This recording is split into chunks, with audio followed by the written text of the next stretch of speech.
So, ladies and gentlemen, the inevitable has happened when it comes to Young Thug and Gunna and their YSL affiliation. So, recently, Gunna covered up a tattoo he had of the YSL logo on his arm.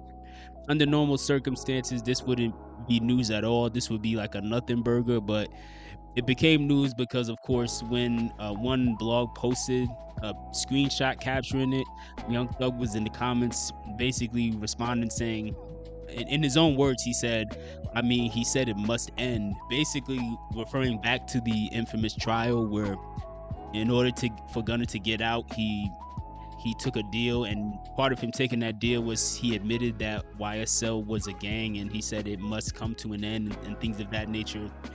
Now, Gunna himself is still technically signed to YSL, at least for the foreseeable future. I don't think they would let him go anytime soon just because financially it wouldn't make sense. But even though he's still technically signed, he's clearly ready to distance himself. He's been trying to, even before Young Thug got out, he was trying to put together the idea that he and Thug were still on good terms. But many people were under the impression, many people assumed that the exact opposite was the case, especially when you started hearing voicemails leak of Young Thug talking to Little Durk and other rappers saying that he wants them to diss Gunna on his album, and also he wanted to drop the album the same day as Gunna as a way to try to like sabotage him and take away from his momentum. But despite that, Gunna was still trying to make it seem like they was cool. Like, I remember vividly a few months ago, back last year in 2024, where Gunna did an interview with Spotify, where there was a segment where he was talking about YSL and he was making it seem like everything is still pretty chill and it's not what people really think. But at the same time, even in that interview, when you watch it, he didn't seem all that convicted in his statements. He just, it seemed like he was trying his hardest to sell the idea, but it is what it is. I'm sure many of you saw this coming. I saw this coming. Like, this was like pretty obvious. It was pretty obvious that Young Thug was trying to hint, and then eventually when he did get out of prison, even went as far as to just say, hey, we not friends, we not cool. And it's a very tricky situation. I'm sure many of you remember the YSL situation where they all got arrested and sent to jail. Gunna took a deal. Multiple people took deals. Gunna was not the only one, but Gunna is just the most popular one. But, Gunna and at least one other individual, I forgot the person's name. I think it was like Woody or something. They took a deal, got out early. For some reason, Thug, he took it very personal that Gunna was trying to get out. And the general public also took it personally too for some reason. And I think they're taking it personal based off of the concept of like these imaginary street rules that people love to perpetuate for the past several decades. Mainly this idea that you shouldn't snitch or things of that nature, even though history has shown you that all of these people that y'all think are the realest, they always end up cooperating. So, but either they end up snitching or they just sit in jail for 30-40 years wishing that they did. So to me, I don't understand it at this point, mainly because there's also the phrase, there's no honor amongst thieves. So I don't know why people are shocked. Like, if Thug feels like he was betrayed, have you not heard of the phrase, there's no honor amongst thieves? Like, these type of things happen. People are gonna, when push comes to shove and people's backs are against the wall, they're gonna prioritize saving themselves. That's just what's gonna end up happening. And again, Gunna was not the only one that took a deal, but it is what it is. Like, I guess it hurt him the most when Gunna took it. But I wanted to go at this at a different angle because I feel like a lot of people are defending Young Thug, but I wanted to talk about this from a different angle when it comes to the concept of protecting an asset. When it comes to hip hop, when it comes to the world at large, people at large, but in this case, hip hop, like, people do a very bad job of protecting their assets, and then they complain if they lose them.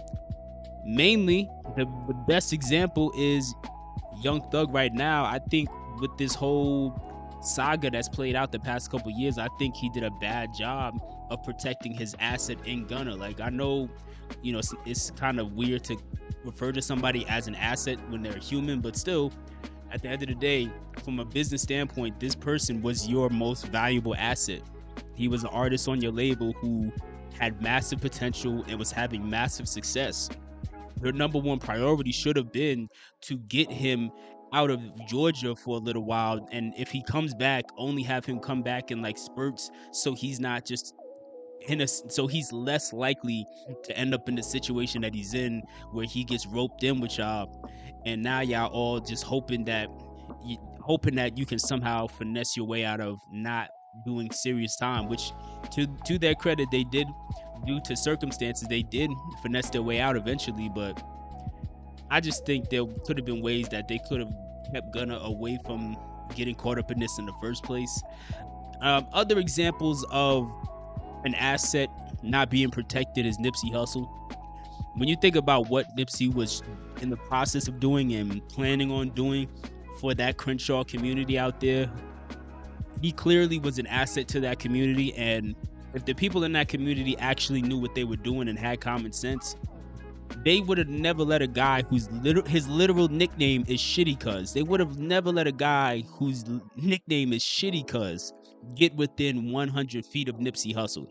Even if Nipsey's security guard is not there on that specific day, you got as a community, if this community existed, which I don't, maybe it's because I'm from New York, so I don't believe in the concept of community like that, because at least in New York, as well as really the world at large, you're on your own for the most part. It's every man for themselves, but I don't want to go off on too much of a tangent. But either way, they did not focus on protecting Nipsey.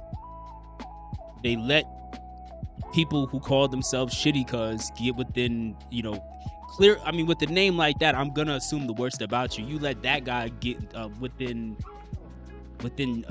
targeting range of Nipsey, and the rest is history. He started letting off shots. He left, came back, started letting off shots. Now Nipsey's dead, and a guy who could have been their salvation, he ends up, just being another sad story. Another example would be Juice WRLD. Juice WRLD, when he passed away, he was getting him and his crew. They were on a plane. The plane allegedly was about to be searched by police or whatever, in whatever city they were in, was about to search the private jet. And Juice WRLD, for whatever reason, panicked. There was drugs on the plane. I don't know if they were planning on selling it or just taking them. Either way, he panicked, ingested a bunch of those drugs, overdosed, dead. Why is he being put on a plane with with enough drugs to go to jail in the first place? Does that sound like people who have enough common sense to want to protect an asset?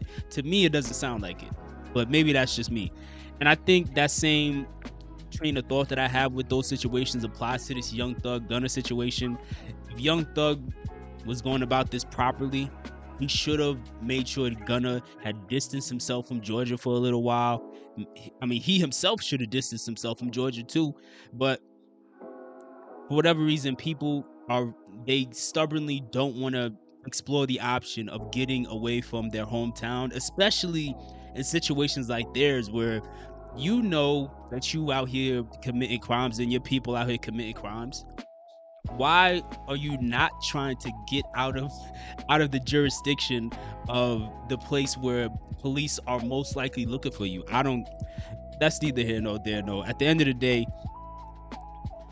I don't think Thugger looked at this truly from the most business centric mindset, even though ironically he called an album Business is Business. I think he looked at this purely from a street in a hood sort of mindset. It backfired. He clearly seemed frustrated with Gunna, and he's, to this day, he's not letting it go, even though fans have let it go. Matter of fact, fans have never cared. I do like the fact that there is a growing number of fans who they don't care, and the reason they don't care about this is because at the end of the day, I think there's a growing number of fans who understand that you don't really need to take these guys that seriously. You only need to just focus on if you like the music or not. You shouldn't be overly focused on if you think these guys are real or not. It's a waste of time. You should just assume they're not. And then on the rare occasions that they are, they're stupid enough to go to jail and get caught anyway. So either way, I don't think fans should put so much focus into who's real or not, like previous generations kept obsessing over. But again, that's just my opinion. As far as Gunna is concerned, I think Gunna's gonna be just fine. I think Gunna has proven that he is better off without Thug, to be honest with you. Because since Gunna's gotten out, Gunna has been on fire. Gift and a Curse was a great album. In my opinion, One on One was an even better album than A Gift and a Curse, to be honest with you.